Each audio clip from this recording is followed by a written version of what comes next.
samahani sana sikukuona. Sijazamilia kufanya hivyo. Ni bahati mbaya. Usijali. Naomba basi ujiingie ndani ujikaushe. Hapana.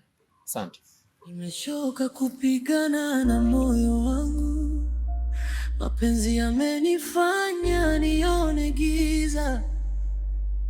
Nimesimama kwenye njia mbili. Nilitembea mitaani nikiokota chupa ili mama yangu apate chakula. Tabasamu lake lilinipa nguvu hata nikiwa sina kitu mfukoni. Lakini mapenzi yalipokuja moyoni, nikasahau hata machozi yake. Nikaanza kufuata sauti ya dunia, nikasahau damu ya mama yangu. Leo moyo wangu unatetemeka, nimebeba kosa lisilosemeka kati ya mama na mapenzi.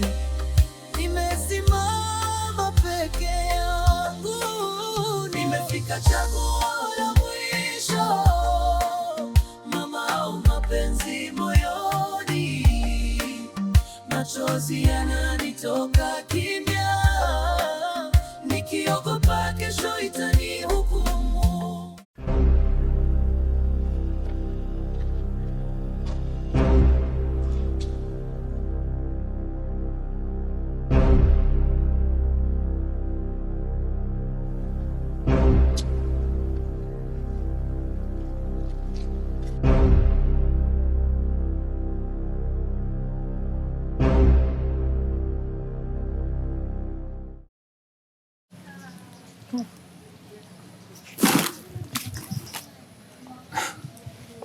Mambo. Poa. Samahani, tunaweza kuzungumza? Sawa, hamna shida.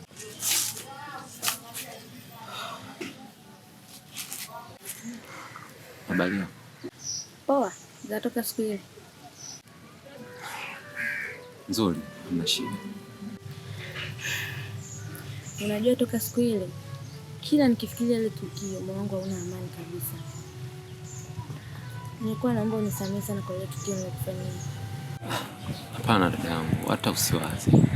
Mimi mwenyewe najua kama ulifanya vile bahati mbaya au kukusudia. Nisamehe sana. Usijali dada yangu. Na mbona umelala hapa? Nilikuwa tunazunguka nikahisi nimechoka nikaamua nipumzike. Wewe ni mwenyeji wa mtaa huu? Mimi ni mwenyeji, nakaa hapo mtaa nyuma. Sawa, vizuri. Nafurahi tena kukuona. Hata usijali dada yangu. Kuwa na amani. Mimi naenda.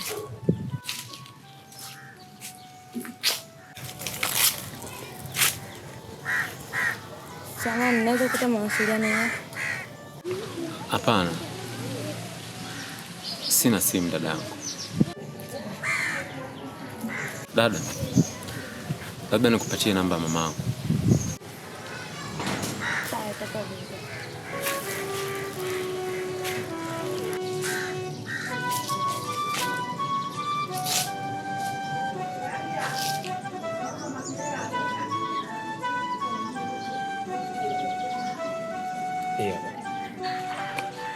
Asante.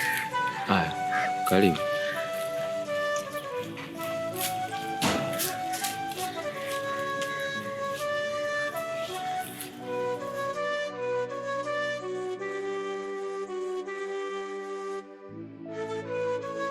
Nimechoka kupigana na moyo wangu.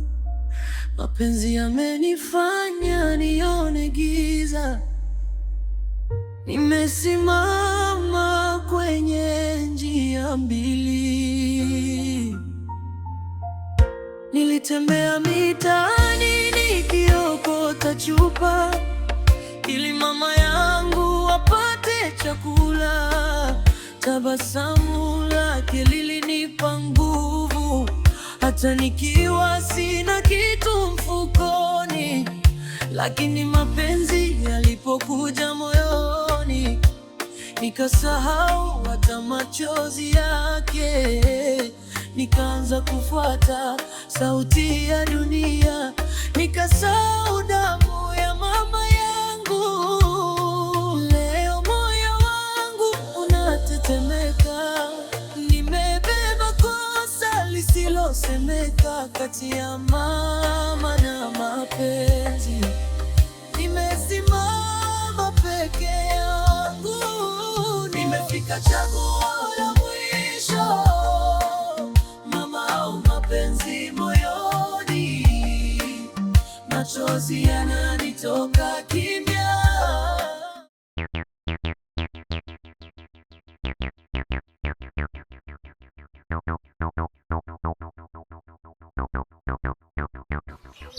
Moka. Motrick. Safi ni aje? Hivi Motrick, kipindi mama wengine wanazaa watoto wa kike na wa kiume, mama yako alikuwa wapi?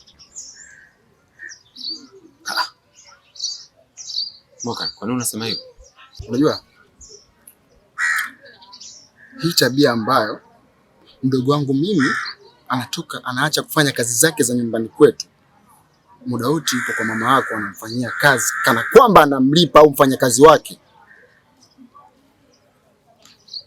Hii imekaaje? Ndugu yangu, mimi sioni kama kuna shida hapa. Unajua sisi na nyie tumeishi kama familia, na isitoshe sisi ni majirani. Sikiliza moja,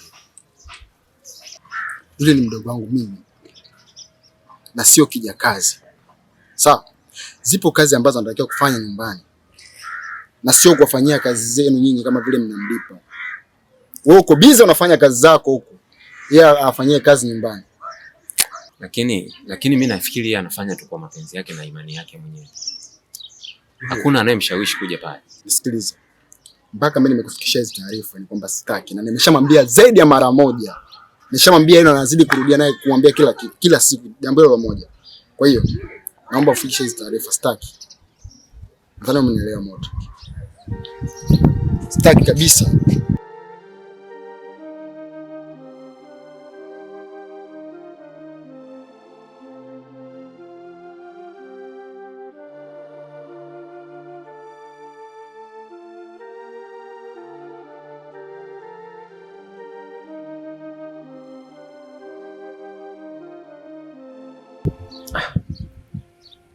Nasha, nimekuita hapa, kuna jambo nahitaji tuzungumze. Wakati niko kwenye mihangaiko yangu, nimekutana na kaka yako Moka. Amenionya vikali sana kuhusu wewe. Hapendi jinsi unavyokuja hapa nyumbani na kunisaidia. Yaani kiukweli wewe umekuwa ni msaada mkubwa sana kwangu pamoja na mama yangu. Lakini ni vyema sana kama tutaheshimu maamuzi ya kaka yako. Kaka yako hahitaji ufike hapa. Kaka yako hahitaji utoe msaada wowote kwenye familia yangu. Kwa hiyo mimi kwanza nitangulize shukrani sana kwa yote haya ambayo umefanyia kwa mama yangu na kwangu pia. Umekuwa ukinisaidia, lakini kwa sasa naomba ukae kwanza nyumbani utulie. Lakini kaka Modric, mimi sifanyi kwa ubaya wala kwa nia mbaya. Ni vile tu mama ana mtoto wa kike. Kwa hiyo ndo maana nakujaga mara kwa mara kumsaidia kazi kama vile kumuogesha, nifanye usafi, napika. Vitu ambavyo hawezi kuvifanya. Sasa hapo kuna ubaya gani mimi nikifanya hivi?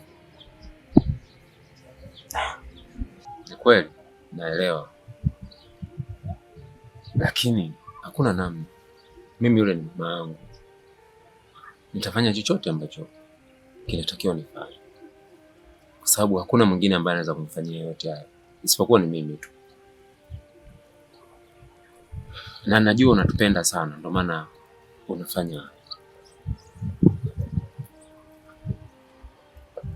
najisikia vibaya sana kwa sababu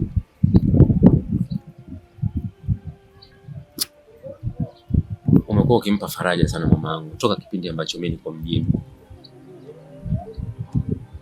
lakini naomba tu tumuelewe kaka kwa nini anachokitaka. Huwezi kaka Modric. Kuna wakati wewe kama unakuwa haupo, nani atafanya hivyo vitu? Mama atakaa mwenyewe bila kufanya chochote. Na mimi sina kazi yote nyumbani, nakaa tu. Kwa hiyo inakuwa ni bora hata nije hapa nishinde na mama nimsaidie kazi, anataka hichi namsogezea. Inakuwa ni vizuri pia. Ila kaka Moka naye anasingua sana. Sasa hapo mimi nikifanya hivyo kwani kitatokea kitu gani? Hiyo ni roho mbaya anayoiendekeza. Yaani hiyo ni roho mbaya. Anashindwa kuwa na utu hata kidogo. Kidogo tu aone hata hali ambayo anaipitia mama. Na anajua kabisa kwamba huyu mama ana mtoto wa kike. Hapana, usiseme hivyo. Sio kila mwanadamu anaweza akaa na moyo ambao wewe uko nao. Kwa hiyo tusimlaumu. Yuko sawa kusimama kwenye upande wake kama kaka. Kwa hiyo naomba tu iwe hivyo. Sawa, nimekuelewa. Sitoacha kuja kabisa. Nitakuwa nakaa, nikiona kaka Moka ni hayupo, nitakuwa nakuja kumsaidia mama kazi. Wala hata usijali. Basi sawa, haina shida. Sawa, ngoja mimi. Alafu uje nishamlisha mama. Na chakula nishapika pia kipo pale mezani. Kwa akijisikia njaa unaweza kumwandalia. Sawa, nashukuru. Poa, baadaye basi.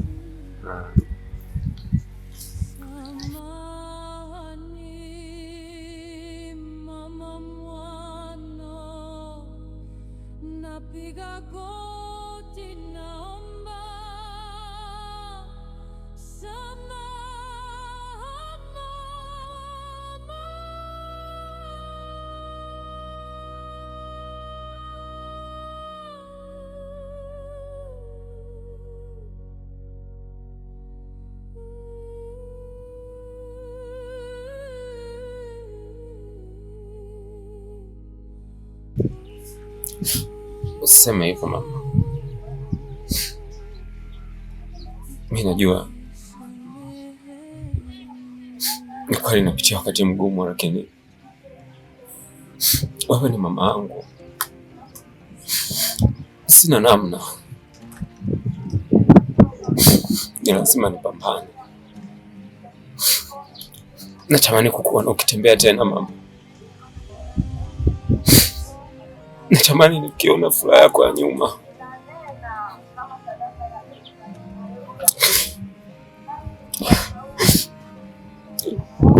Mama, wewe ndo kila kitu kwenye maisha yangu. Wewe ni kama mboni ya macho yangu. Wewe ni nguzo, tena nguzo imara. Nakupenda mama.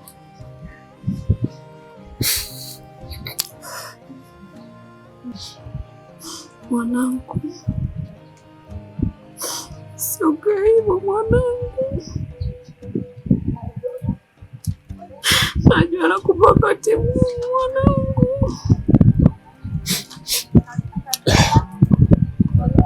Yaani kuna mida mwanangu natamani hata Mama, usiseme hivyo tafadhali mama. Huwezi kufa. Huwezi kufa mama. Unapitia wakati mgumu mwanangu sana. Kuonea huruma.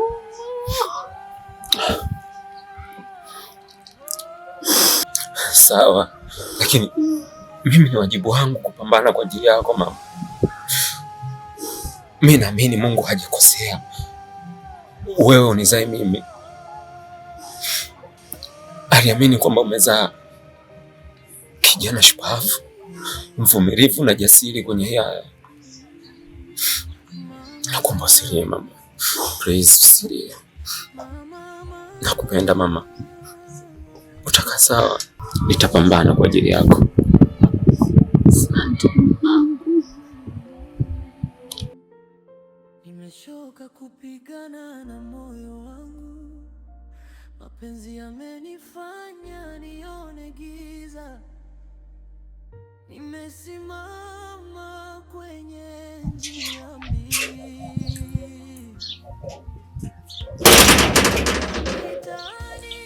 Kaka Moka. Niambie. Ndio umefanya nini sasa?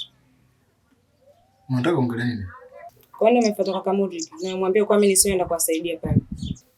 Kuwasaidia nini? Wewe umekuwa mtu misaada? Kuna watu kibao huko wanatakiwa kufanya misaada wasaidiwe huko mitaani. Kwa nini usiende kuwasaidia? Mpaka wewe ndio kuwasaidia pale. Alafu nisikize nikwambie. Mimi sio mtoto mdogo, sawa? Hivyo kusaidiana mwisho wa siku mnafanya upumbavu. Au tayari mshaanza kufanya huo upumbavu. Sitaki. Sasa kaka Moka, mimi nikiwa natoka hapa naenda kule kwa kina Kamodi kuwasaidia. Kuna shida gani? Yaani kuna ubaya gani hapa nilikuwa nafanya hicho kitu? Nimeshakwambia sitaki, elewa hivyo. Yaani kaka Moka, kama vile uelewe, yaani unajisaulisha kabisa. Unasahau kabisa kama Mama Modric na mama yetu sisi walikuwa ni marafiki toka kipindi hicho mpaka anakuja kupata matatizo. Kwa hiyo mimi nikwenda kusaidia pale na kwa kero. Na muda mwingi nakuwa nipo ndani tu nimekaa sina kazi yoyote. Na nimeshakwambia mimi ni mkubwa kuliko wewe. Na mimi naelewa. Alafu au umeshaanza wewe ujinga, si ndio? Kuna kitu kinaendelea kati yenu. Sasa nikukute pale alafu uone ndio utaujua upande wangu wa pili. Nimeshakwambia sitaki. Leelewe nikikwambia kitu. Siku nikitoka kukuta pale ndio utanijua vizuri. Toka zako. Hiyo ni roho mbaya na sijapenda wala nini. Ila mimi nikipata muda nitakwenda kuwasaidia kama ninavyowasaidia. Wewe tu una roho mbaya zako hizo ndo zinazokusumbua. Sasa nimekwambia mimi nikukute pale alafu uone. Penge mayai. Unanifanya mimi mtoto mdogo, si ndio? Wewe ujinga wenu hivyo unaletea mimba huko ndani.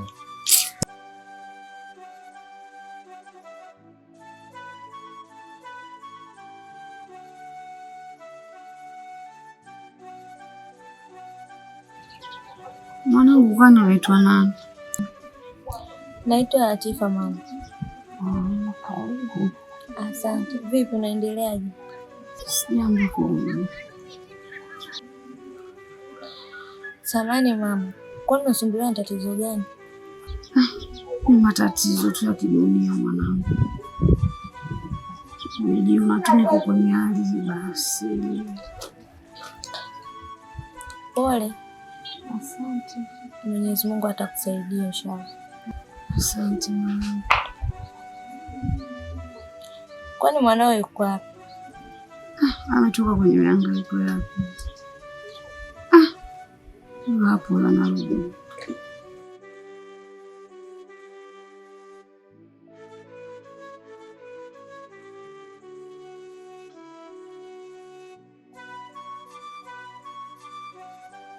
Karibu.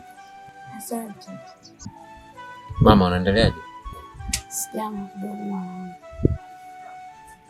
Dada, umepajuaje hapa?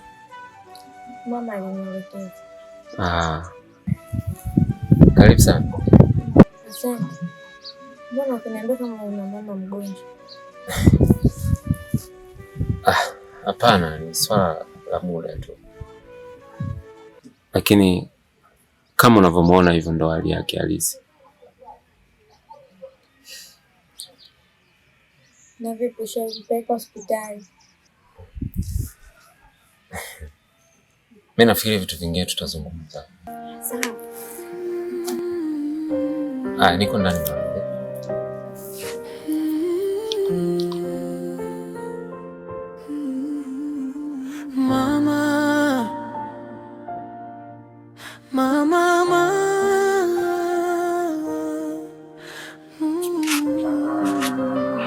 Karibu sana Latifa. Hapa ndo nyumbani. Na hali ya mamangu ndo kama hivyo unavyoiona.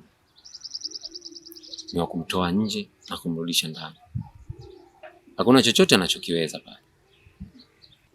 Sasa kwa hali alionayo mama, kuna mtu mwingine anaweza kukusaidia? Na hapa unaishi wewe na mama yako. Nafanya tu mwenyewe. Lakini nikiwa nimetoka nimeenda kwenye mihangaiko yangu, kuna mdogo wangu hapo nyumba jirani huwa anakuja kumsimamia mama. Sawa, Mwenyezi Mungu yupo atamsaidia atakuwa na shida. Amin. Ila na mimi naomba. naruhusiwa kuwa nakuja kumwona mama na kumsaidia. Latifa, usijali bana, haina hata haja ya kujisumbua. Mimi naweza kukabiliana na changamoto zote, hata usijali. Sijisumbue, ila nimetaka mwenyewe. Basi sawa, karibu. Asante. Kwa hiyo mimi ngoja niondoke. Basi sawa, karibu sana. Asante. Tembea salama.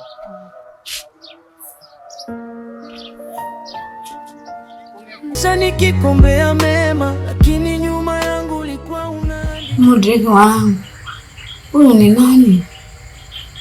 Mama, anaitwa Latifa.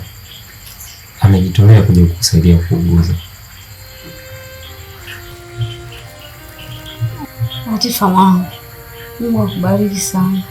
Watu wengi wanakimbia wagonjwa, lakini wewe umediriki kunisaidia. Mungu akubariki mwanangu.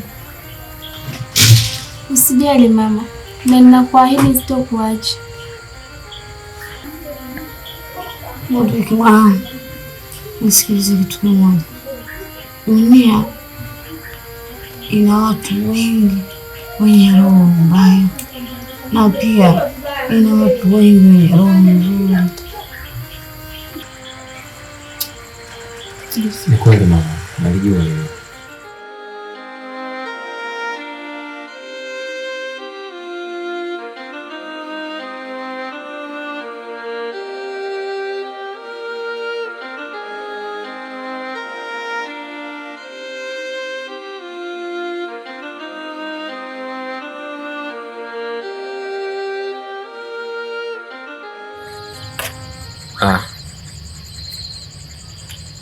Latifa, itoshe tu kusema nashukuru sana.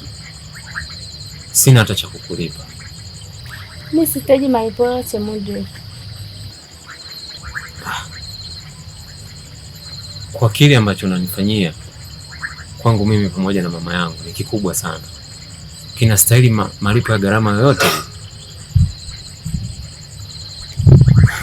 Najua, lakini ni kwa sababu tu sitaki kupoteza uzazi wako mapema.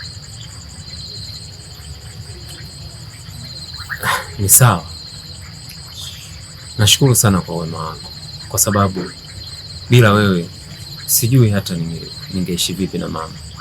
Lakini pia hata nikimtazama mama naona sasa hivi ana furaha. Sijali, mimi niko pamoja na wewe. Asante. Sasa hivi ni usiku sana. Natamani ningekusindikiza. Watu usijali, mimi nampigia bodaboda yangu simu hapa ananifuata. Sawa, karibu. Haya, siku mwema.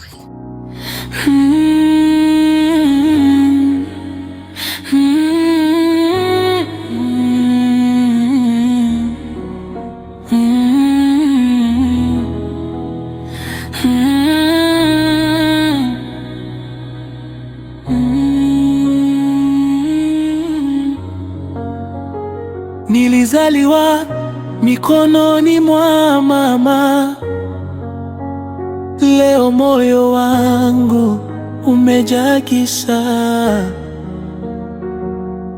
Mapenzi yamenifanya nishindwe kuona, nimefika mwisho wa nafsi. Wewe ndio Latifa? Ndio mimi. Wewe ni nani? Naitwa Sabrina. Mimi ni mpenzi wa Mudrik. Oh, sawa, karibu. Binti, usinikaribishe kama mwenye nyumba. Hii nyumba si yako.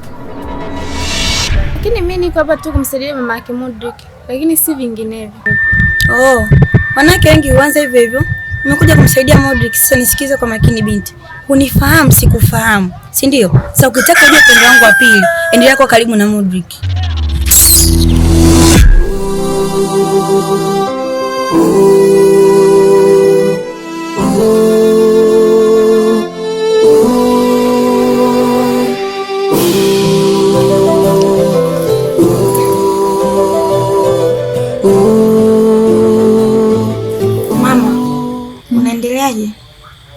Sijambo kidogo. Pole. Asante mwanangu.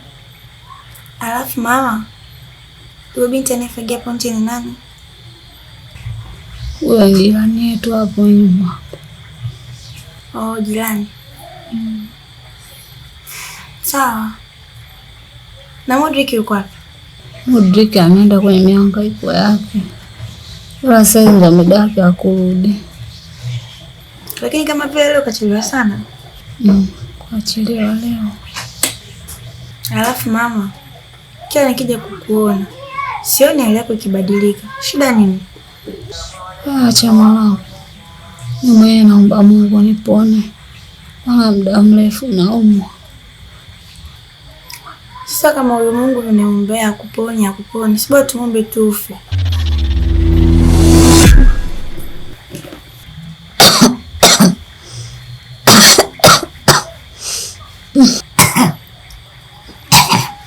Mke bana.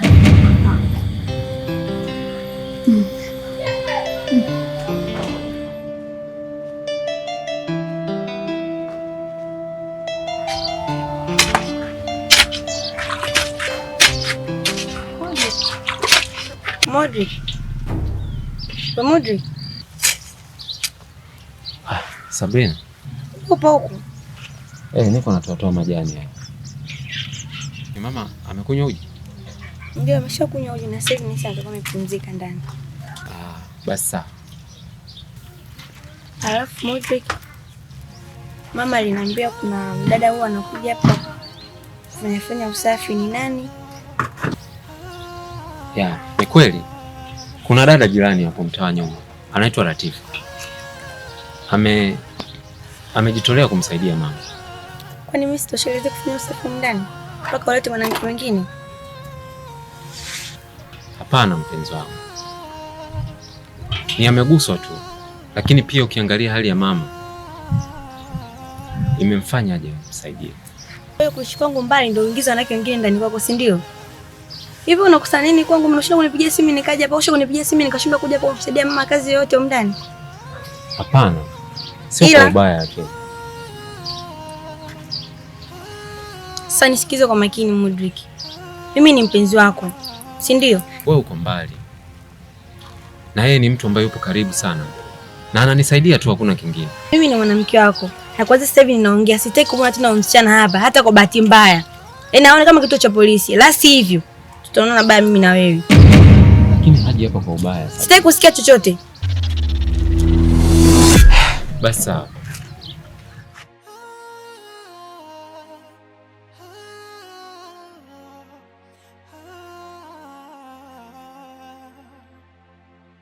Latifa, mwanangu Modric ni mpole sana.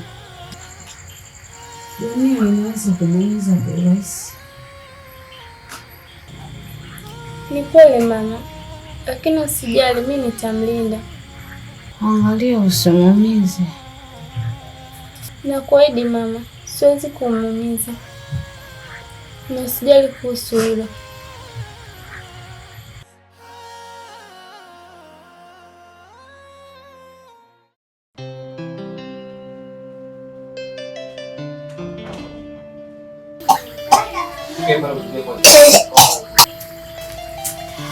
Mama.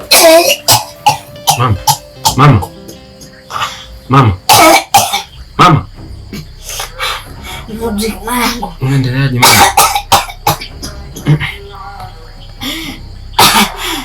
Mama. Kama kuna kitu kitatokea. Mama. Kama kuna kitu kitatokea kwangu, tafadhali mwanangu.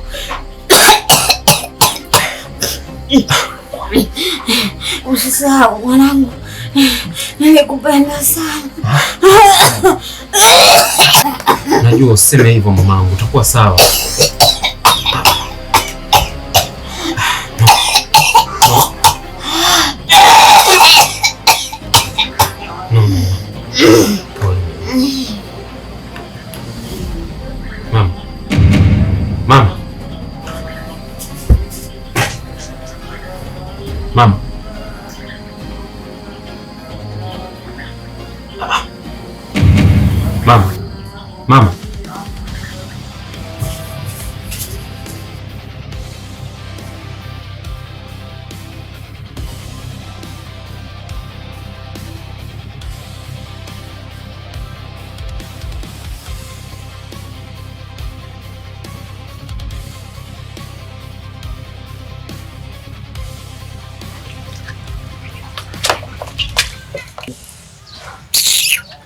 Wewe naye vipi? Vipi kuhusu vipi? Nataka kujua ukweli. Ukweli gani? Ukweli gani? Nataka kujua huyu mwanamke ni nani, afanya nini hapa nyumbani kwenu? Lakini Sabrina, hili swali tulishaongea. Uliongea na nani? Na wakati gani? Nisikize kitu kimoja Modric. Mimi ni msichana, alafu mimi ninajielewa sawa? Swala lako mkitu mwanangu katika hii nyumba mimi sitaki kulisikia na sijali hata mara moja. Nadhani nilikwambia. Lakini sasa huo ni ukorofi. Kwa sababu yeye anachokuja hapa ni kumsaidia mama tu na sio vinginevyo. Mimi ni mkorofi haswa, yani ni mkorofi 100% kwenye jambo langu. Wewe ni mpenzi wangu, wewe kuingia mke mwingine huko ndani, alafu mimi nikili chikeleto Nisikize Modric. Naongea kwa mara ya mwisho, sitaki kumuona mama katika hii nyumba. Sijui umenielewa? Sasa hapo nataka kutengeneza vita. Yaani hivi vitu ninavitaka sana, yaani ninavitaka haswa hivyo vita.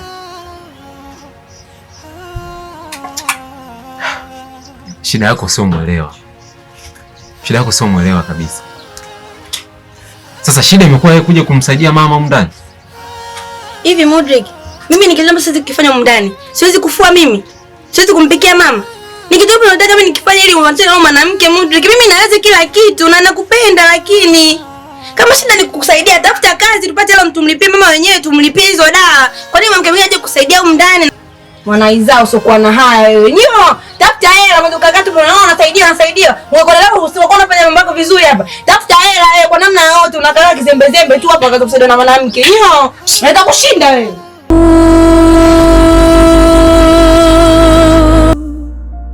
Mapenzi yamenifanya nione giza. Mashikamoo. Sana, nisikie na usikilize video mama. Asante mwanangu. Naendelea vizuri kidogo.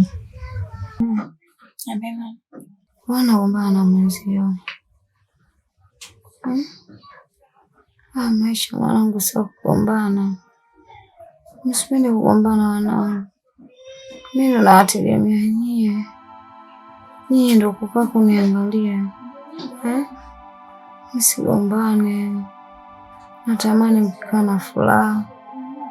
Mnaongea, mnacheka vizuri. Mimi ndo nafarijika wanangu. Ndio mama, hata sisi tunatamani siku moja wewe imara kama zamani. Natamani hata ushuhudie ndio yangu mimi na mama. Nashukuru mwanangu. Maneno yako yananipa faraja. Mungu akubariki mwanangu. Asante sana. Sitaki mama. Sasa mama, mimi nilikuwa nimetoka hapo dukani nikasema nipitie hapa nikujulie hali maana nisikie na ulizidio. Kwa hiyo sawa. Acha mimi niwe nyumbani basi mama. Asante mama. Wende salama. Mama.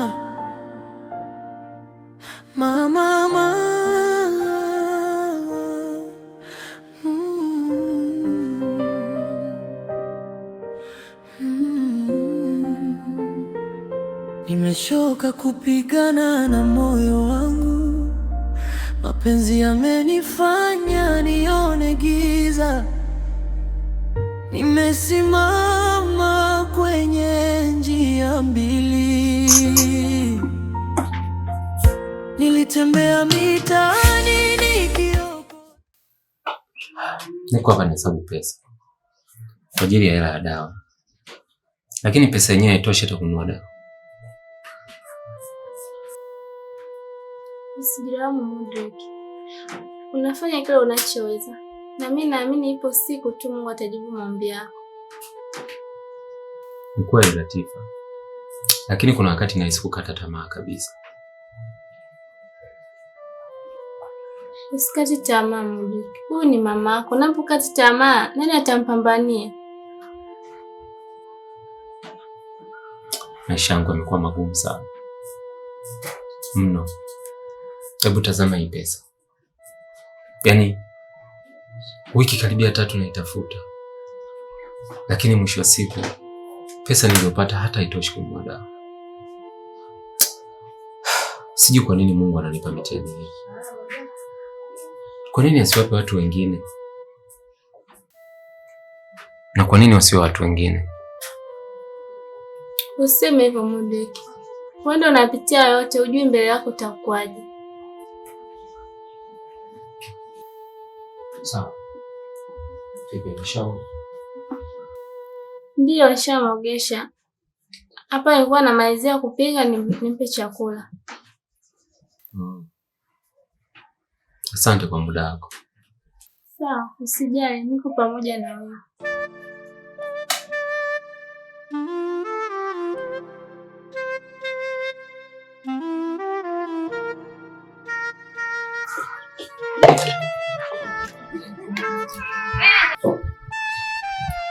Latifa, nakusikiliza. nataka nipe kitu kimoja wazi. Naomba usimkaribie tena mabiki yangu zaidi ya hapa. Kwa maana ni mwanaume kwa ajili yangu pekee na si kwa ajili ya mwanamke mwingine yeyote hapa duniani. Lakini mimi sija kumchukua. Niko hapa kwa ajili ya mama tu. Hayo ni mawazo yako. Ni mawazo yangu. Na mbona ikawa hivyo? Kwa maana mimi si mwanamke wa mchezo. Yaani nitaharibu au machoko ambayo haoni wanaume wengine huko mtaani zaidi ya mabiki wangu. Najua nampenda sana mabiki. Lakini mimi niko hapa kwa ajili ya mama. Nisikize nikwambie kitu kimoja. Unifahamu, sikufahamu. Usitaki tunishane rangi zetu za pili, sawa binti? Yaani ninakuonya hiki ikiwa kama mara ya mwisho. Mudi ni kwa ajili yangu mimi. Si kwa ajili ya binti mchanga kama wewe. Hivi ni binti gani ambaye huwezi ukatulia kwenye nyumba yenu, ukatulia tukafanya mambo yako mpaka uende kwenye majumba ya watu? Wewe Mudi anakupa nini? Hajakwambia kama ndio mpenzi wake? Sawa, nimekuelewa. Nakutaka kujua upande wangu wa pili. Wewe endelee. So mchafu kama chuo cha stendi.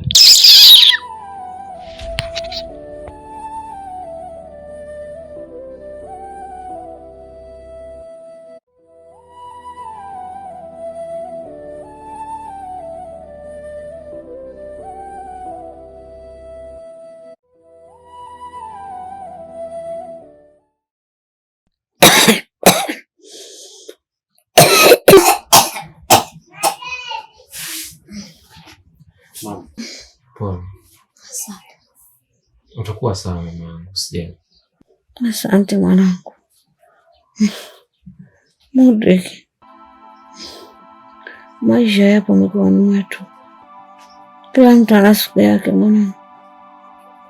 Ila usihuzunike na wala usiruhusu moyo wako ukabadilika ukawa mtu mbaya kutokana na mateso mwanangu. Mama, najua, ila tamanio langu kubwa ni kukuona ukisimama tena mamangu. Namwomba Mungu sana mama yangu uwe hai. Hata kipindi ambacho nafanikisha ndoto zangu za kuwa msanii mkubwa, ili nikujengea nyumba, nikununulie na gari mama. Natamani kuwa tajiri.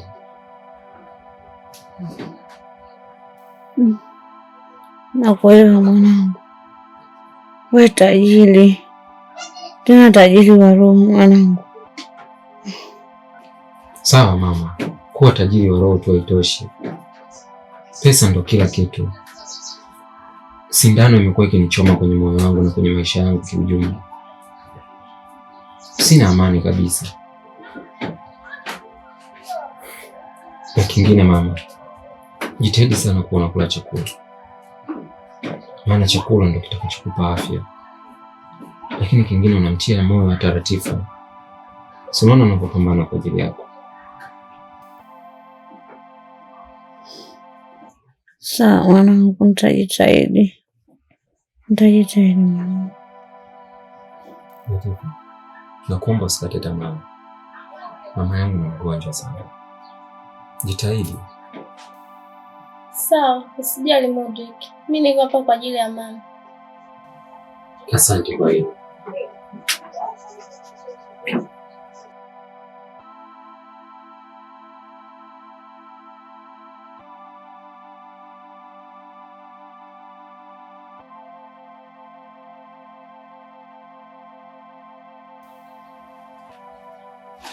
Unajua dawa zake zimeshaanza kuisha sasa hivi.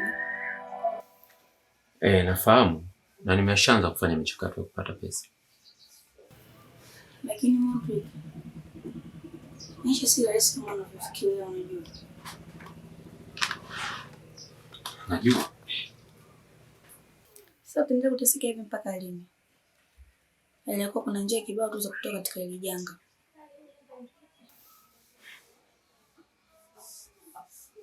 Mpenzi wangu, hali yangu kama unavyoona na hali ya mama ndo kama hivi.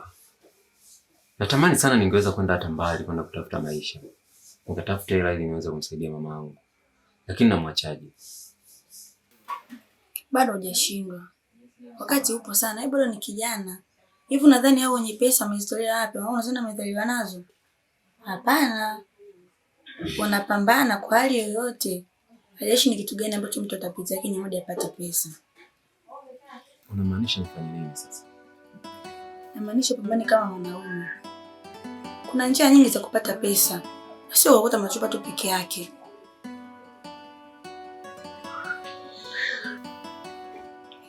Sawa, nimekuelewa. Modric, Mateso huondoka pale tutakapoyaachia.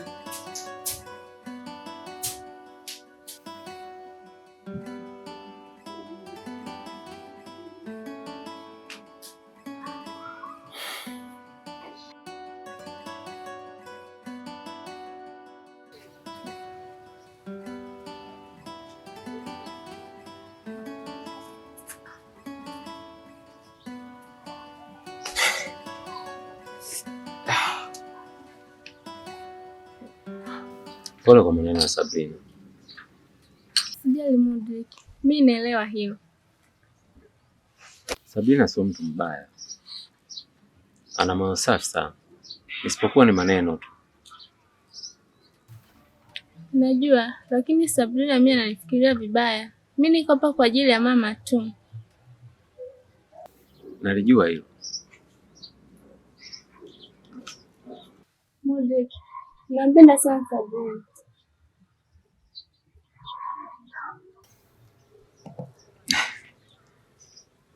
Ni kweli, nampenda sana. Toka nilipokutana naye mara ya kwanza, moyo wake ulinifanya nimpende.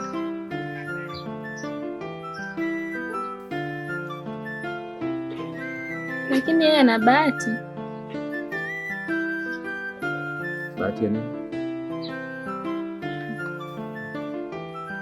Ana bahati ya kupata mwanaume mpole, mwenye hekima na mtulivu pia.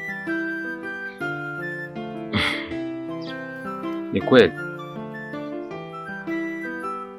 Asante kwa kulijua hilo. Sawa, mimi nahitaji kutoka. Naenda kwenye mihangaiko yangu. Nafikiri baadaye nitakukuta. Sawa. Leo nitaishi vipi duniani?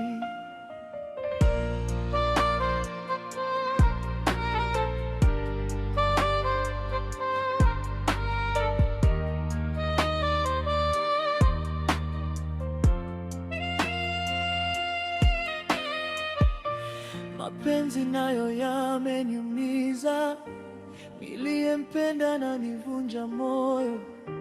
Ananiambia niachane na damu yangu ili nipate maisha mapya, lakini nafsi yangu inaniuliza, mtoto anawezaje kumuua mama yake?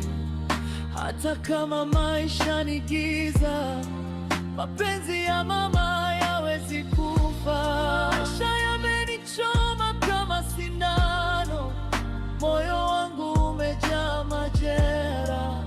Kila siku naishi kwa machozi, nikitafuta mwanga gizani. Mama, usiniondoke,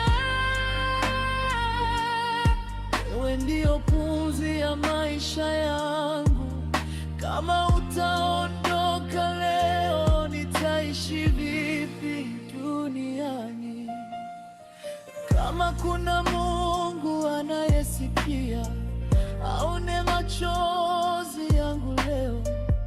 Nimechoka kubeba maumivu, nimechoka kupigana peke yangu. Nipe nipe nguvu ya kusimama, usiache moyo wangu uvunjike, kwa sababu dunia hii tayari imenichoma sindano nyingi. Mama, shika mkono wangu, hata kama giza linakuja, nitaendelea kupigana, kwa sababu wewe ndio maisha yangu.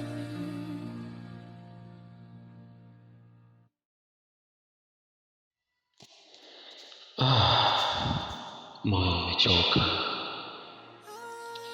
mwili pia hauna hata nguvu. Mwenyezi Mungu, nitazame mja wako. Ina maana ndoto zangu za sanaa ndo zimeishia kuokota machupa.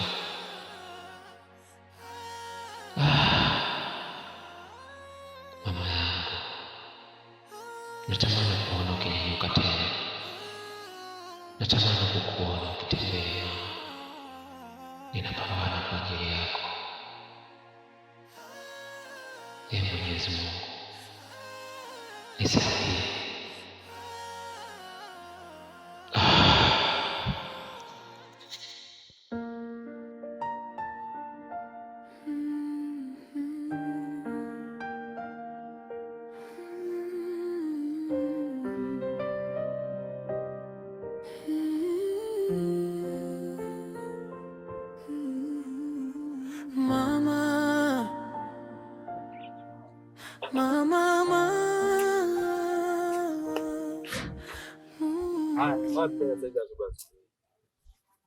Naenda kwa kina Modric. Vipi kwani?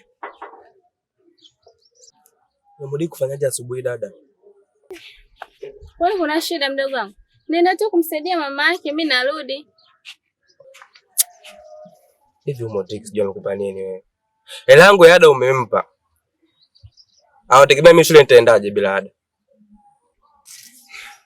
Sawa, nalijua hilo mdogo wangu.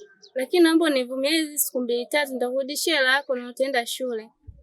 Wewe ndio wajitia sana mtu kusaidia watu, si ndio? Hapana Richard, usifanye hivyo. Mimi nimetokea tu kumsaidia mama yake na Modric. Kuna muda mwingine tunatakiwa tuwe na roho ya huruma. Na mimi ni swali likiendelea hivi, mimi nitamwambia baba. Maana nashindwa kuvumilia sasa. Watu wangapi ambao wanahitajika kusaidiwa? Wengi tu, lakini umejitoa kumsaidia tu huyo tu. Najua.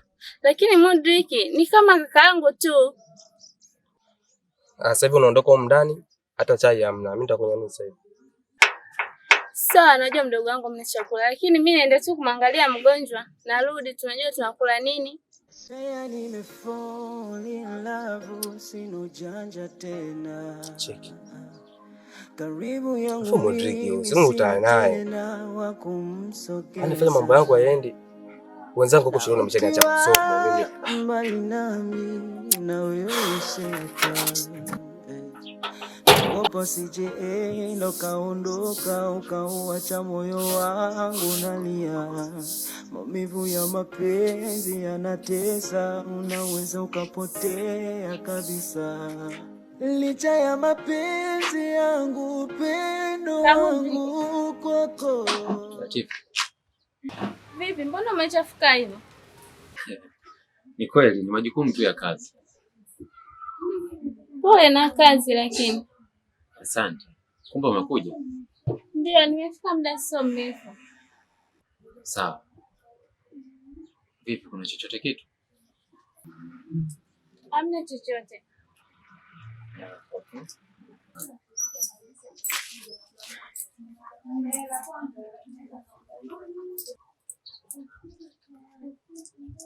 Una pesa hii hapa kidogo. Sawa. Basi jiandae na ukoge maana umechafuka sana. Basi sawa Latifa. Samahani lakini nilikuwa naomba unisaidie mali kwanza.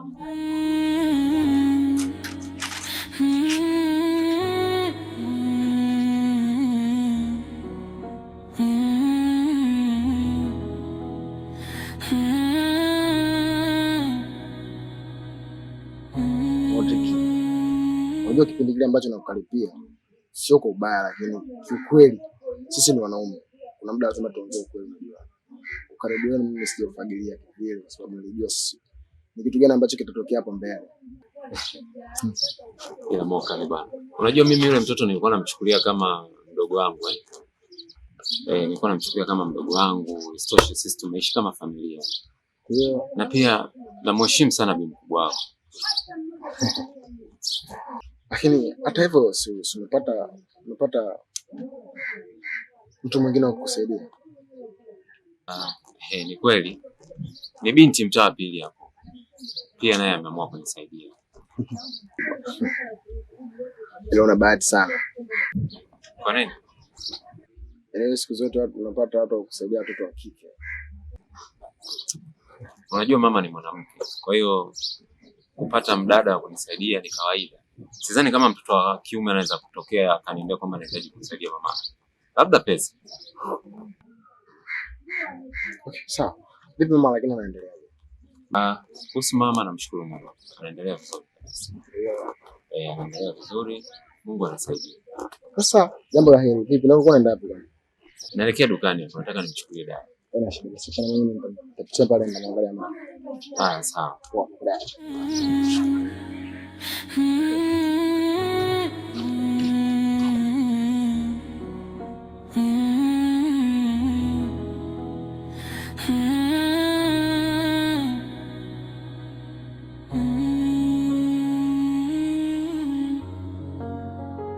Nilizaliwa mikononi mwa mama, leo moyo wangu umejaa. Safi samani. Naweza kukuuliza? Bila shaka. Mara nyingi huwa mimi nakuona hapo nje. Nakuona kwa Modric. Lakini sijawahi kukuona wala sijawahi kukufahamu. Mimi ni Latifa. Latifa. Lakini mimi sijawahi kukuona kabla. Mimi ni rafiki yake na Modric. Kwa hiyo niko hapa kumsaidia mama yake. Okay, sawa, mimi nitomoka. Ni jirani yake na kina Modric. Okay, sawa. Mama lakini anaendelea. Anaendelea vizuri. Okay, sasa kama ni mtu ambaye anaumwa kama hivyo unapoongea wewe, kwa nini usio unalala kuliko kila siku kuja na kuondoka? Siku nyingine akizidiwa waga nalala, akiwa sawa kama hivyo waga narudi nyumbani mara moja moja. Okay. Basi haina shida. Nakuelewa. Msema unaitwa nani? Naitwa Latifa. Okay. Sawa. Nafurahi kukufahamu. Okay, sawa. Nashukuru kukufahamu. Asante pia. Karibu. Asante.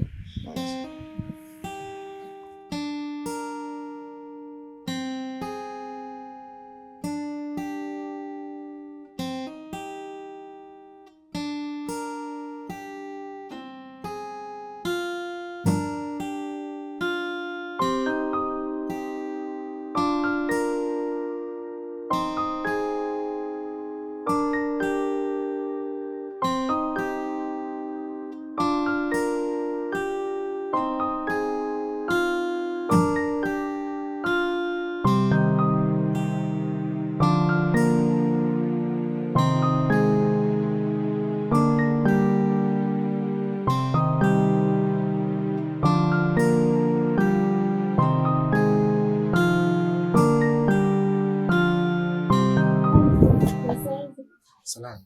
Ndio. Poa, nilikuwa naomba kuchota maji. Okay, sawa. Chota.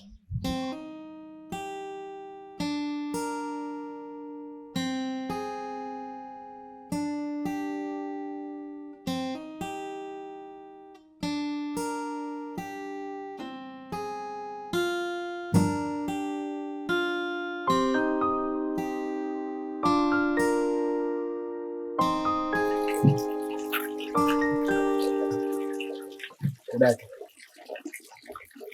Nataka nisikie. Nzuri, sikie. Sawa.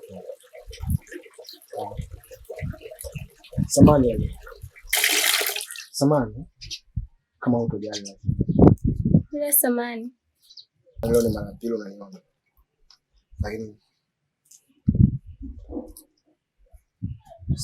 sio shida kutokufahamiana mimi na wewe. Kama utojali, nilikuwa naomba niwasiliane wako. Namba ya simu? Yeah.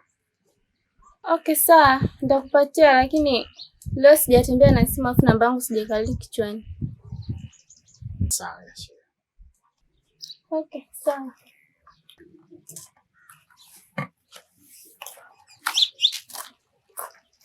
Samani. Hivi, unaambia unaitwa nani? Naitwa Latifa. Oh, Latifa. Okay. Karibu tena. Asante.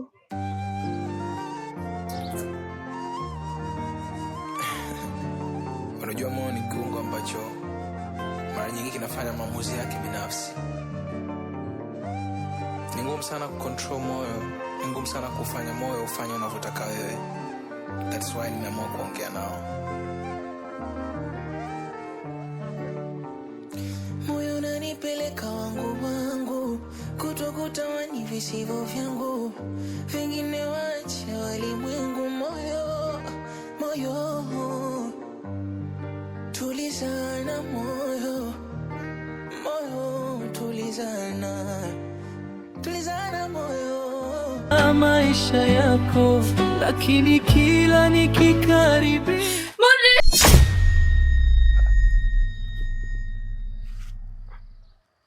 Vipi, uko sawa? Niko sawa, nilikuwa mbali tu kidogo.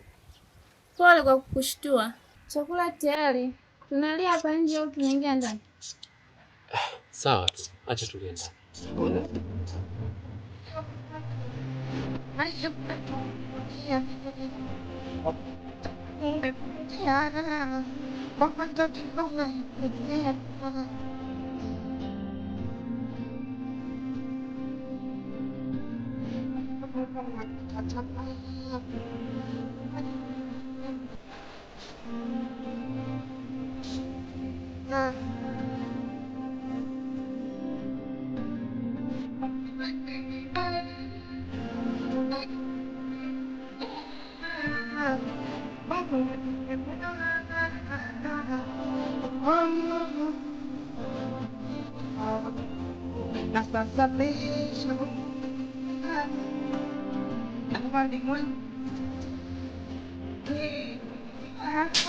Hodi. Mahodi. Sasa unashangaa nini sasa wakati mimi nimeisha afika Mudiriki? Hey, utashika hilo fagio mpaka saa ngapi? Hebu njoo unipokee bwana. Karibu. Ile watu wa huku sijui mkoje wa Jemeni. Litoe sasa. Hey, nametoka mbali mimi. Jameni, hivi wa mtu wa huku mpoje jameni? Mimi nasikiaga tu dai samala wa mtu wanalinga, ukifika mtu hujawahi kuona wazungu wewe. Toa na hili. Karibu ndani. Sasa hivi wewe, but mimi najipokea au unapokelewa? Umekuwa umeota tu ndefu, umeota tu nini, sasa ndio basi umeona kwamba haya mama yako yuko ndani? Yuko ndani. Twende sasa. Twende bwana.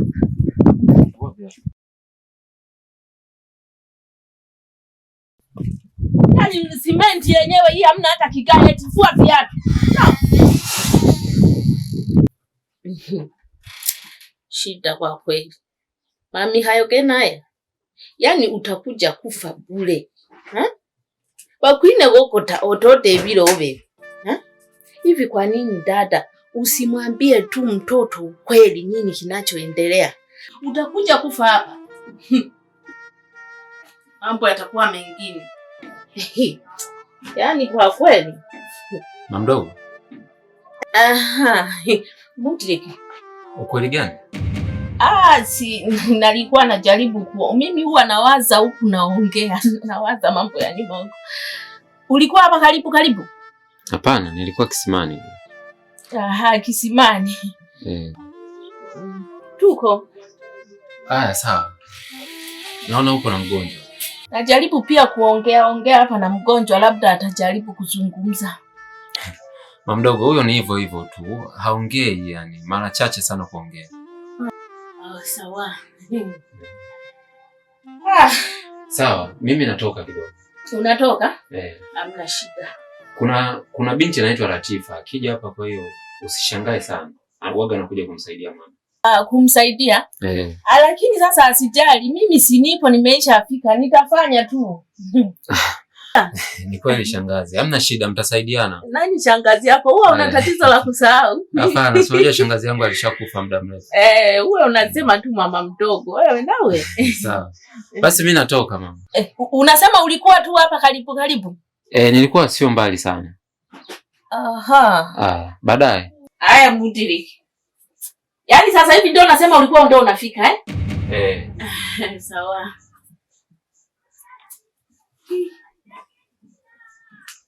Jasikia kweli. Lakini kiuka juu. Hamna kitu. Dada. Kama nilivyokuambia sasa, yaani utakuja kufanya nimwage kuku kwenye mchele.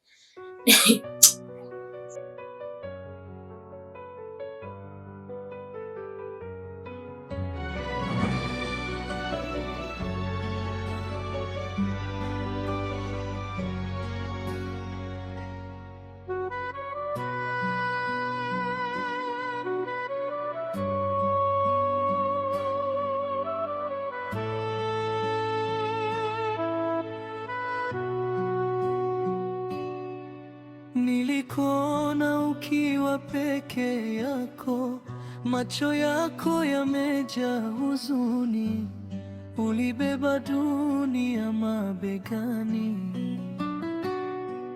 bila mtu wa kushika mkono wako. Nilijaribu kuwa mwanga katika giza la maisha yako, lakini kila nikikaribia maumivu yanazidi moyoni mwangu. Naona huko unafanya usafi. Yaani wewe unafika hapa hata kusema kwamba hebu niingie ndani niende nikasalimie wa mtu. Unafika tu unaanza kufanya usafi. Yaani umeisha miliki mji kabisa. Mimi nimeingia ndani, nimemkuta mama yake na Mudrik. Wewe sijakuona. Pakosha.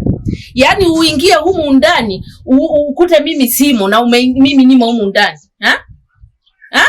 Umeisha angalia basi, umetafuta kidogo vizuri, ukaangalia huku na huku ukanikosa. Kwa hiyo sasa ukaona kwamba sasa nimeisha amkia shikamo, ukatoka moja kwa moja nje tayari ukaanza kufanya usafi. Usafi unaanziaga ndani. Toka lini usafi ukaanzia nje? Hivi kwa hiyo wewe ndio Lati? Mimi ni rafiki yake na Mudrik na nimetokea tu kumsaidia mama yake. Akosha. Mai wambula kaena. Utaniwamba. Wewe urafiki wa mwanamke na wa mwanaume. Hebu nieleze basi hapo nifafanulie vizuri. Huo urafiki umekaaje? Yaani sampuli gani? Ni design gani? Ni mawazo yako tushangaze, lakini mimi na Mudrik ni kama kakaangu tu. Unajitahidi kwa kweli. Kumbe wa mtu wema pato wako humu duniani. Yaani ukisikia mtu anasema hakuna chochote kinachoendelea kwenye hicho chochote sasa hicho. Yaani hapo ujue kuna kitu sasa. Yaani hako kitu sasa ndio nilikokuwa nakataka. Kuwa tu muwazi. Labda tu nikueleweshe kwamba mimi ndiye mama yake na Mudrik. Mama yake mdogo. Nimetoka zangu mkoani jana Mwanza. Oligwa. Nikaona ngoja nije niangalie haya maendeleo ya hapa kwenye mji na nimekuta tayari nimeisha jimilikisha. Ni kufanya usafi kwa kwenda mbele, kuhudumia wagonjwa kwa kwenda mbele, kufanya unachotaka kwa kwenda mbele.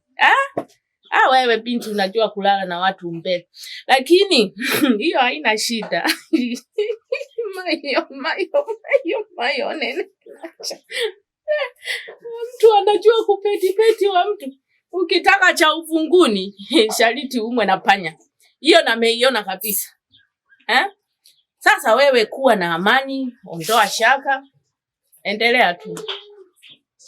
Mayo Ligwa. Sawa shangazi.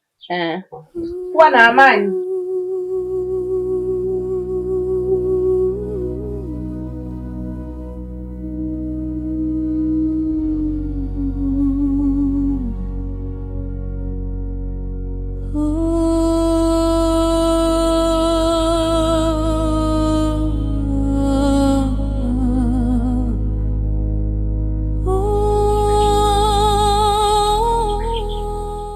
Mbona unaniangalia hivi?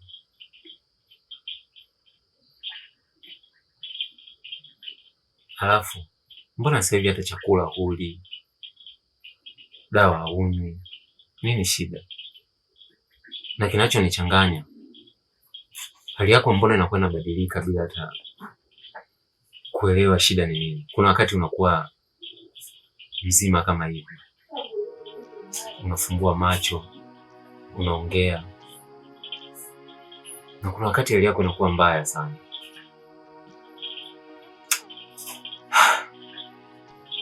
Mjiki mwanangu,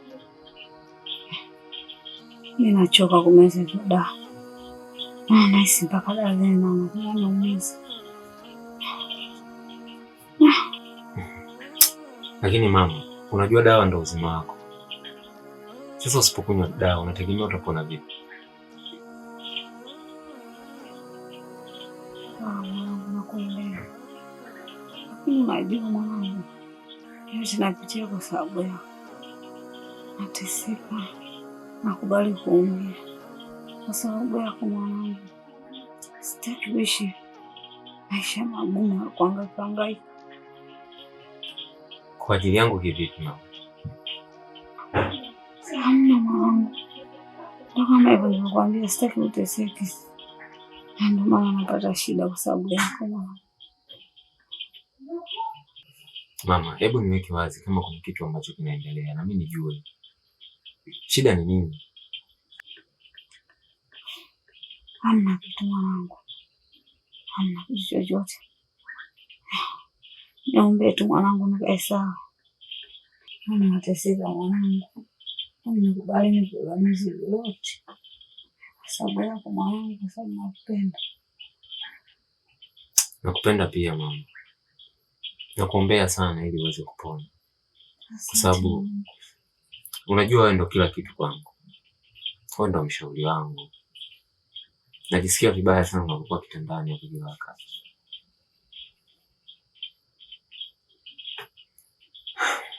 Basi sawa, mimi niko nje na mdogo ameniita, ameniambia na mazungumzo na mimi. Amekuita? Ndio.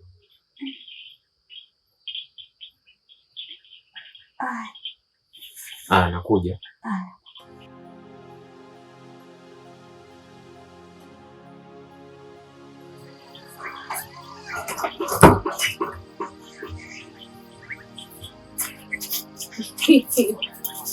Bana Mudriki. Umenifurahisha leo. Kone? Nimeona umebadilika. Si nimekuona manguo yale unarudia utafikiri uniform. Zile ni nguo za kazi. Na kazi nyumbani ndio. Sasa kuna wakati nakuwa naona hata uvivu kubadilisha. Sababu muda wote mimi nawaza kazi.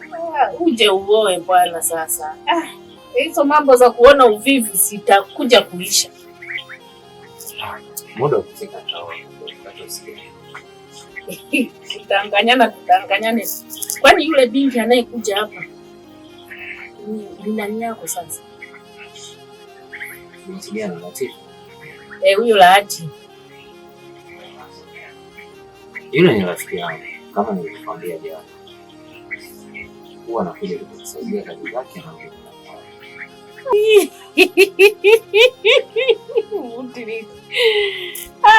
danganya watoto.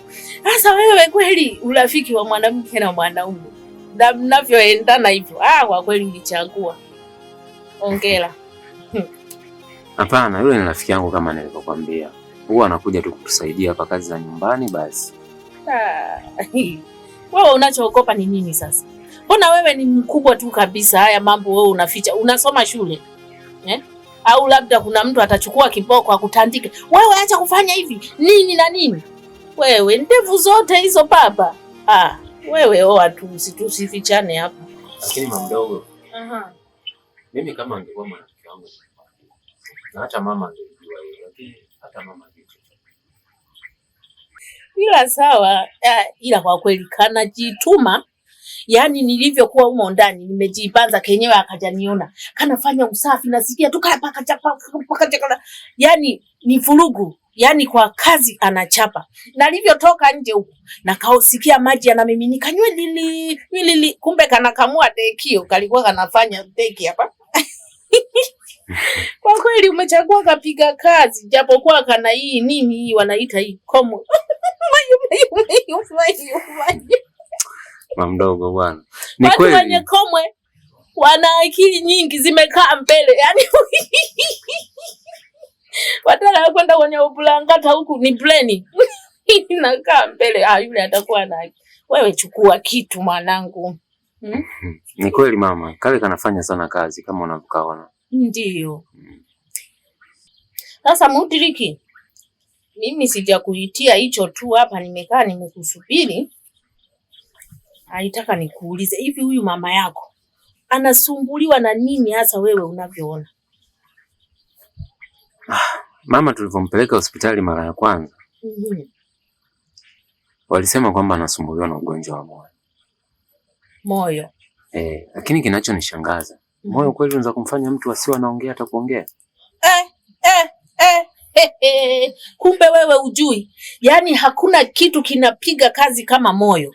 Yaani moyo wewe unaweza ukalala wenyewe unafanya kazi. Unaweza ukaenda mjini wenyewe unafanya kazi. Unaweza ukaenda kwenye biashara zako hizo sijui kazi zako wenyewe unafanya kazi. Yaani moyo haupumziki baba. Ukiona moyo umepumzika, tumeisha kufukia.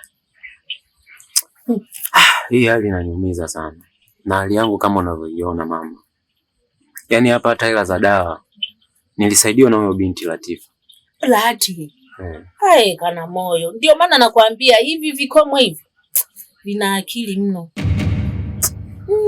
Baba usicheze mbali na huyo.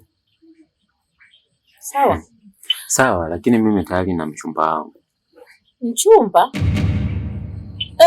Pakosha. Sasa mbona utakuwa changanyikeni? Latifa na mchumba na nini? Simjui mimi huyo mwingine sasa. Utamfahamu tu kwa sababu ndo ameshafika. Utamjua tu naye pia huwa anakuja. Na yeye ni mchapakazi hivyo hivyo. Naye mchapakazi tu.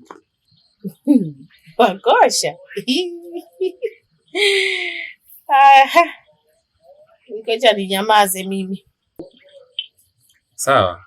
Kwa hiyo kuhusu ratiba ya mama tunafanyaje? Kuhusu kufanya? Hamna cha kufanya hapa.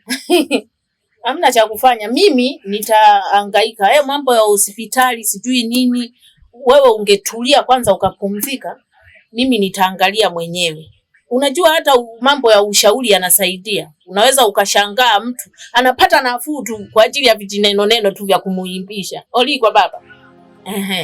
Achana nayo, nitapambana. Ndio maana nikasema sasa mimi hapa nimeuza kashamba. Pia na timba da. Sawa, mimi mwenyewe nashukuru sana mama kukuja kwa sababu naamini utanisaidia sana. Usijali mwanangu. Wewe tuendelee tu kupambana hivyo wewe ukienda mimi niko. Kwanza hata saa zingine hao mabinti unawasumbua tu. Mambo ya kuwa wanamuona mama yako anapumua hapa, saa zingine anakoroma kama nini anawatisha. Watashindwa siku nyingine mambo yanakuwa yanatisha, wanaogopa. Binti bado wadogo kuja kuona magonjwa makubwa mtu amefumba mdomo aongei unafikiri watasema gonjwa la ukoo. Na ukuja kuzaa katoto kagonjwa kama hivyo hivyo. Acha. Sawa, sawa. Wewe furahi kuanzia sasa. Nimekuja. Sawa. Basi mimi niko ndani. Hamna shida.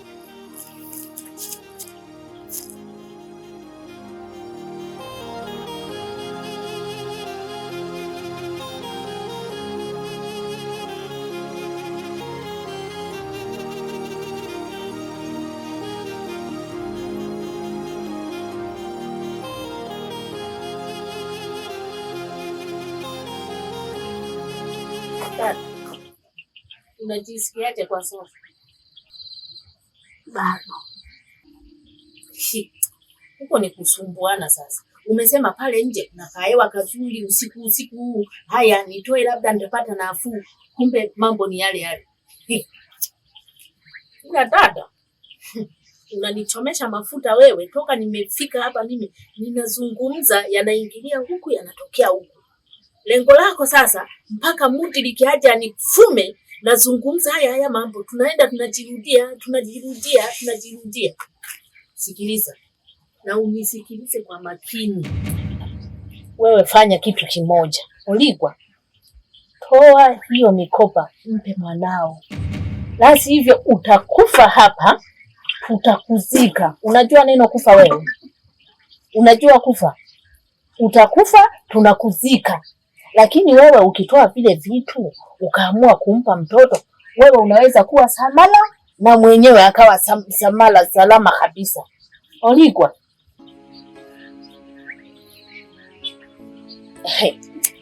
Sasa fanya hivi dada. Naomba unipe ile sindano ya maagano.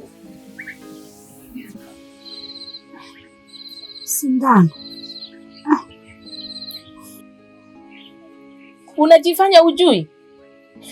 Yaani wewe unajifanya ujui kabisa kwamba hiki ninachohitaji ni nini?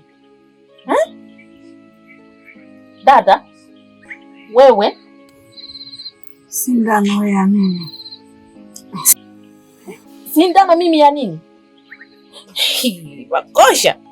Yaani usije ukanifanya mimi nikapandisha moli hapa, nikapandisha sauti mpaka kila mtu ajue. Yaani wewe unataka kila siku niwe nazungumza swala hilo moja, tunaongea kitu kimoja mpaka ule mtu nikiaje ajue kwamba hapa tunaongea nini? Unataka aje anifume, aje asikie kwamba wao wanazungumzia kitu fulani. Dada, acha kuwa king'ang'a. Mbona wewe ni king'ang'a hivyo jamani? Pole. Sindano ya nini? Sindano ya nini? Kwani wewe ujui? Mimi hapa ambapo sijui ni nini sasa. Hainihusu hiyo.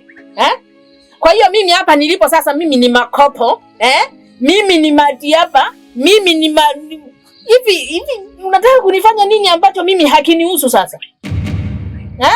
Wewe kama hautaki kunipa au uwezi kusimama hapo, ukatembea, ukaniambia kwamba chukua hii hapa. Wewe nielekeze tu iko wapi?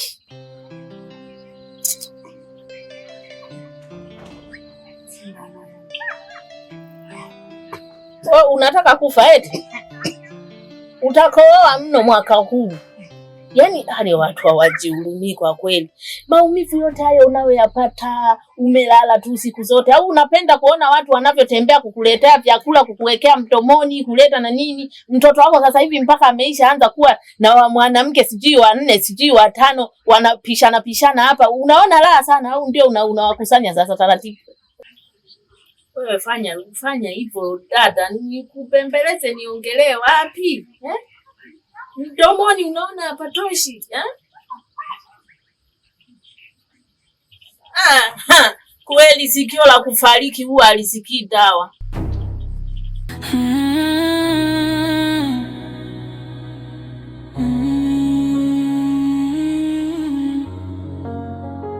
Nilizaliwa mikononi mwa mama, leo moyo wangu umejaa kisa. Mapenzi yamenifanya nishindwe kuona, nimefika mwisho wa nafsi yangu. Nilitembea mitaani. Binti Sayuni, hivi una shida gani wewe mwanamke? Hauna wazazi? Hakuna mtu akufanyia kazi nyumbani kwenu? Yaani kutwa nzima kwa mudriki wangu, asubuhi kwa mudriki, mchana kwa mudriki, usiku kwa mudriki. Sasa nisiwe kitu kimoja. Yaani mimi ndo mama mjengo. Utaosha vyombo mama, utafagia, utadeki nyumba, utafanya kila kitu. Ila ndoa kuipata ni usaula, bali mimi sio Sabrina. Alafu ninaongea na wewe unanikalikia na mtu mmoja, na maana mdomo huu unakuongea. Sina kuuliza wewe. Mjana leo utampalamia ukuta wewe. Duniani hapo hawa nakutafuta. Mbona pamechangamka hivi? Wewe ni nani? Nikuulizeni nani, maana inaonekana wewe ni mgeni hapa. Wewe. Hivi wewe na mimi unaniambia nani mgeni hapa? Hivi huyu wewe unamjua huyu Lati? Moze Mudrik mwanao, maana mimi hata sielewi. Yaani umekuja hapa unapiga kelele, yaani ni vurugu tu, parakacha perepete, ujui hata kama kuna mgonjwa humu ndani amelala. Bana, sikia mwanamke, unijui sikujui sawa? Nikisema ngilango hapa mna nailizuia sawa mwanamke? Unisikie vizuri. Yaani ukome kuna kushauri hapa unanifahamu wewe. Mimi naongea na mwanamke sio kwa nani. Wewe koma wewe. Kwa heshima basi si mtu mzima. Heshima nadhani kama heshima dini naye kachukua uuze basi pate pesa. Na masuruali yako yalioliwa na panya hayo, una ngozi imetopoka unajileta hapa. Mama, hii fashion tunaona na brand siku hizi upo. 2026 ndio imeingia kwa taarifa yako kama uko pa ujui. Fashion wewe mchinga, fashion ya kukaa uchi, hilo ni goti lako nani alikuwa anataka kuliona hapa? Kila mtu ukae unamtembezea hayo magoti, wengine tunasikia kichefuchefu tu. Nisikie mtu mmoja, unijui sikujui. Kaa mbali na mimi. Wewe unatamani kunijua.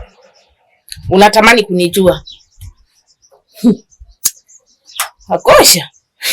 Ni huo muda sina kukufahamu na wala rahisi wanipotezea muda wangu tu. Yaani huo muda kusubiria kujua sina. Ladi. Wewe na huyu nani sasa mpenzi wa Mudrik? Kamulize Mudrik mwenyewe usitione.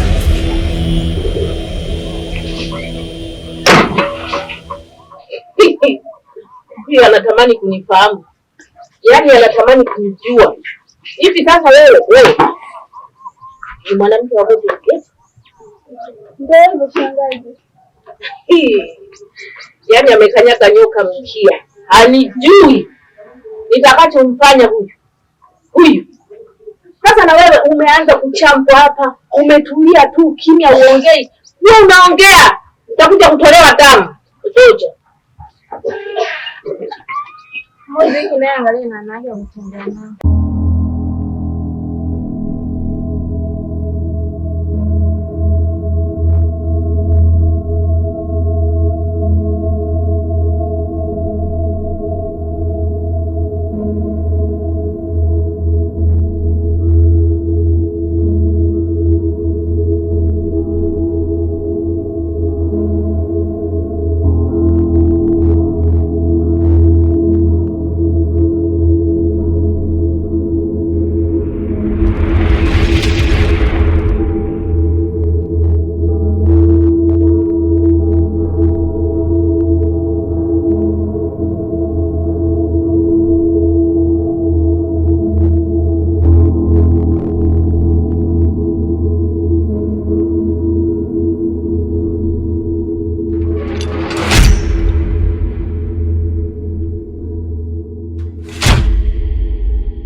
Mama, ngaya sana.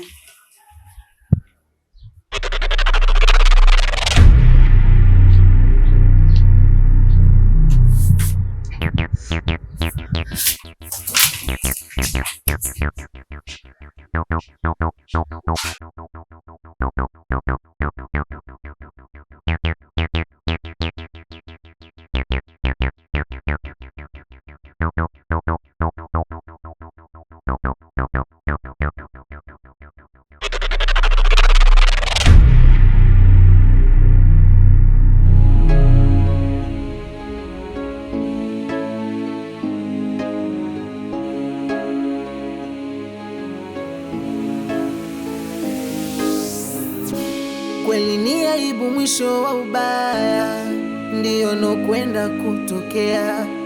Wapi taiweka sura yangu?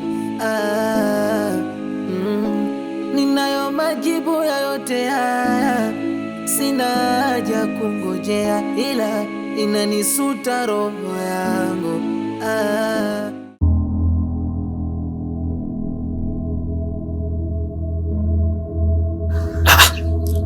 Sabrina, shida nini? Nini shida? Mudi, kuna Sasa uniambie tatizo nini? Mudrik, unaitwa na mama yako humo ndani. Sabrina, ndogo. Fanya haraka bwana.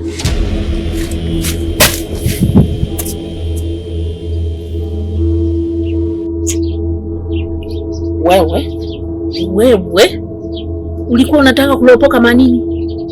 Ulikuwa unataka kumwambia nini Mudrik? Tena koma. Kumpuka kamdomo kaliponza kichwa.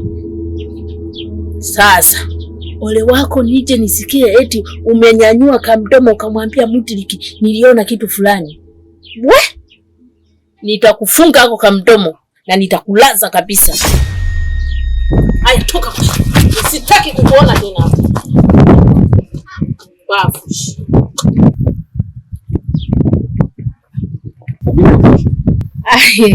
Ameniaga hapa, amesema anaenda nyumbani. Sasa mbona hajaniaga? Labda ametoka.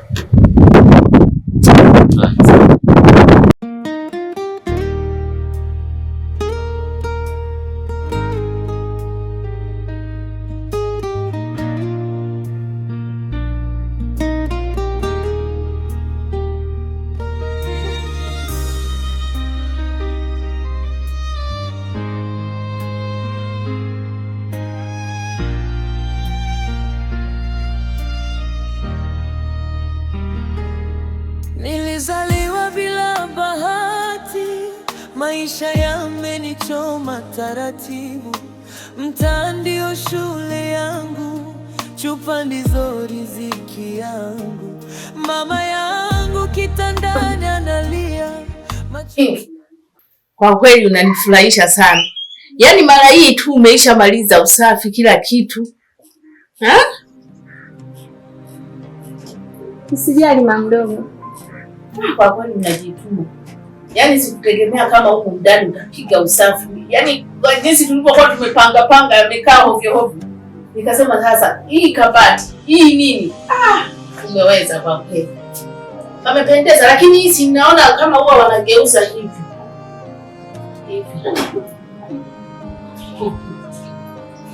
Hapa wewe ni wa kwetu. Wewe ni wa kwetu kabisa. Wewe ni wa kwetu. Sasa kwa nini usiwe tu unakuja kulala tu kabisa? Kuaga na siku moja moja. Lakini mimi nipo nyumbani na mdogo wangu. Kwa hiyo mimi siwezi kumwacha. Au unaniogopa? Wewe mimi usiniogope. Maana toka nimefika hapa sijawahi kuona umelala. Yaani wewe unakuja tu unashinda, unaondoka. Acha uoga. Usijali mama mdogo, kwa sababu wewe uko, basi mimi nitakuwa tu nakuja siku moja moja na kuondoka. Sawa. Sasa mimi naona nikusaidie kitu kimoja. Niende nikampe mgonjwa uji. Wewe umalizie hapo, sawa? Sawa mama mdogo. Haya, kuwa na amani.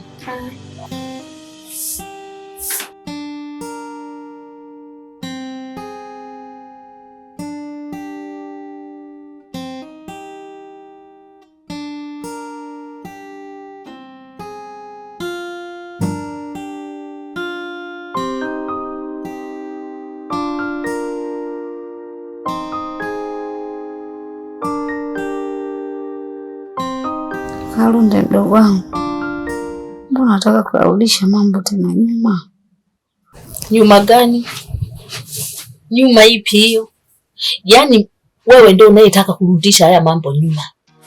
Hivi kwa nini unaacha maagano na unaacha kabisa mila na desturi ambazo sisi tumeachiwa na wazee wetu? Unashindwa kabisa kumkabidhi na kumpa kila kitu ili mambo yaende sawa.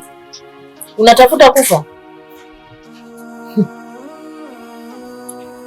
Mimi naelewa kila kitu, lakini sitaki mwanangu kumuingiza kwenye haya maagano. Wewe unaelewa kila kitu wewe? Wewe huelewi. Na ambacho hutaki wewe ni nini? Yaani utake usitake lazima aingie. Kwani mimi na wewe mbona tumeingia kwenye haya maagano? Kwani sisi sio wa mtu? Hebu acha wewe bwana, acha hizo mambo. Sawa, lakini sitaki mwanangu ajue chochote. Eti labda kama mimi sipo hapa au Mudrik hayupo au amelala amekufa, ndio naweza nikashindwa kumwambia. Na kwa taarifa yako sasa, kaa ukijua Mudrik nitamwambia kila kitu kinachoendelea, ajue na lazima halisi, utake usitake. Sijui umenielewa? Yaani wewe kama unakufa, kufa kivyako. Sisi wengine sio lazima tuumie. Unavyoacha hivi unaacha nini sasa? Umeng'ang'ana nini sasa? Hebu mimi niache. Kweli ni aibu, mwisho wa ubaya ndio nokwenda kutokea. Wapi taiweka sura yangu? Ninayo majibu ya yote haya, sina haja kungojea, ila inanisuta roho yangu.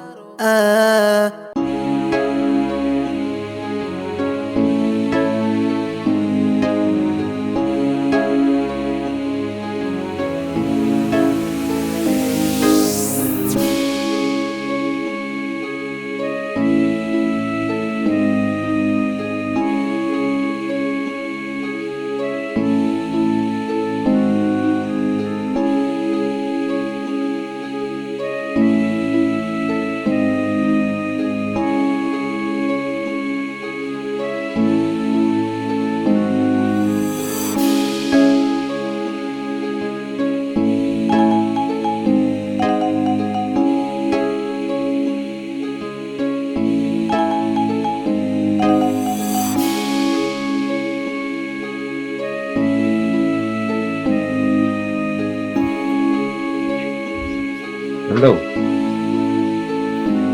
Mama. Mudrik. Pole, naona uko mbali sana.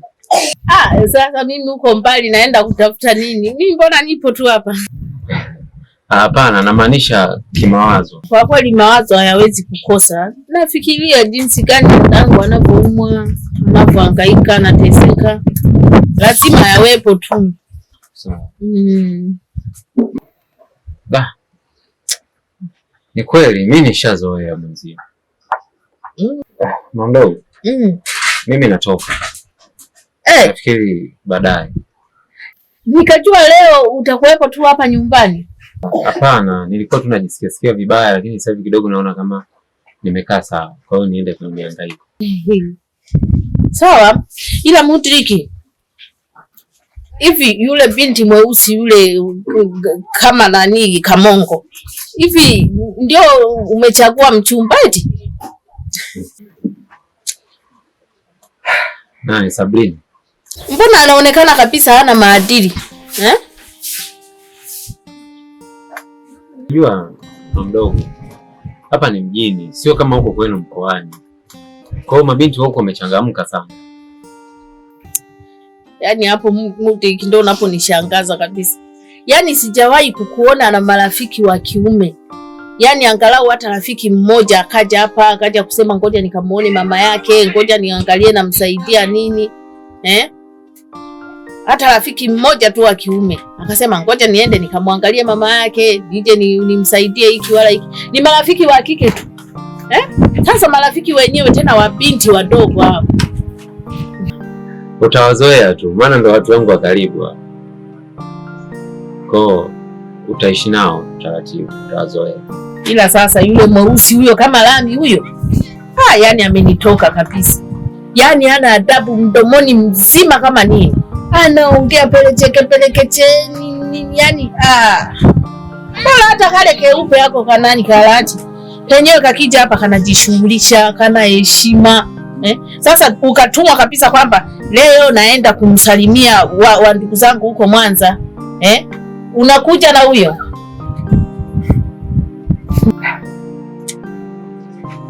Haya bana, mimi natoka.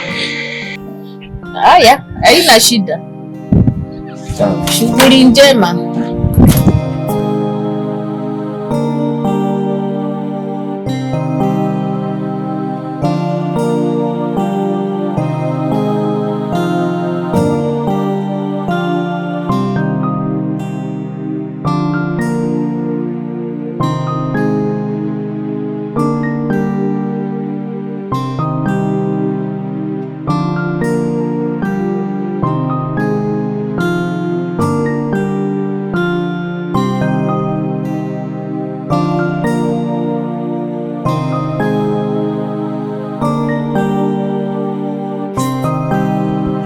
Wewe tena. Sijawahi kuona. Hebu ngoja nikae kwanza.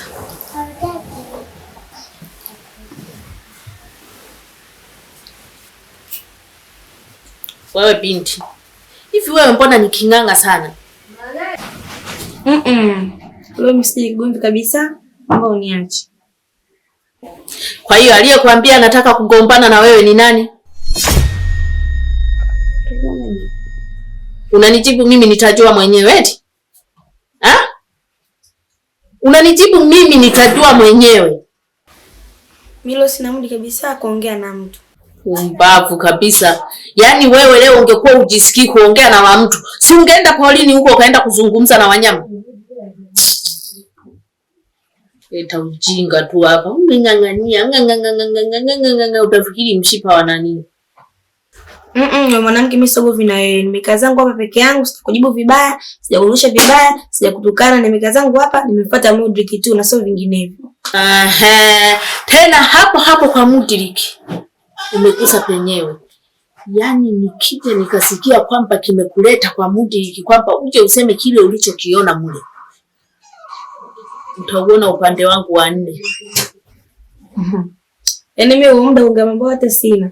Nimebaki na uchoyo wako, shughuli yako, mimi nachi kama nilivyo na maisha yangu. Wewe.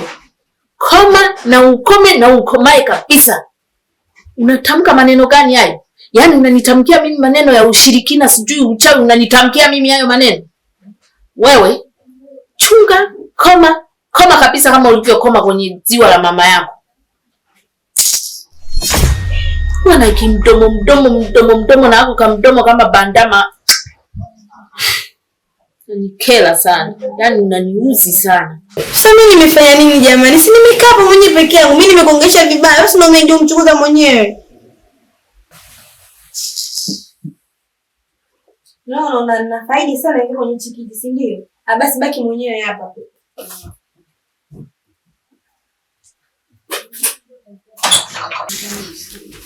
Yaani kanakuja hapa na kamdomo tu kanaongea akajui watu wametoka wapi. Hawa ndio wa kuwafanyia majaribio hao. Piga moja.